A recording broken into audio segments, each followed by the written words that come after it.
Morning guys. Andito ako sa okrahan guys. Oh. May bunga na ang okra ko guys. Oh. Look at that. Oh. Ayan ang aking okra. Mamaya i-harvest ko yan. Mamaya. Kasi ilaga ko lang yan para makain namin. Ito na ang aming okra. Yan. Oh, may ano pa oh. Bulaklak. Ayan. Ito pa oh. Yan, sarap yan mamaya. Laga lang yan. Napakasarap na yun naman itong ano ko. Oh, yung tanim namin na okra. Sarap yan. Mag-harvest ako mamaya. Oh, meron pa guys oh. Sarap talaga pag may tinatanim ka.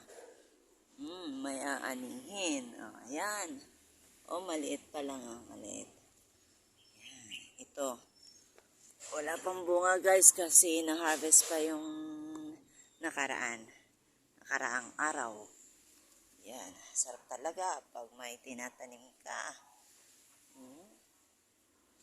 Oh.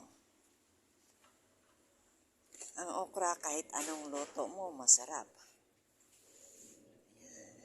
Sausa mo lang ito sa ginamos. Oh, bagoong. Ay naku, sarap na. Ulam na. Lalo na po sa probinsya. Nako, yun ang ulam na. Ayan guys. Oh. Mamaya, ma-harvest ko na yan mamaya guys.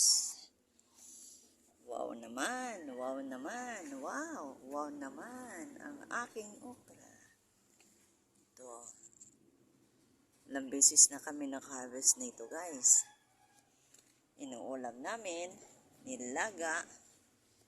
Minsan, nahalo pa sa sinigang. Oh, sarap. Guys. Ayan, guys.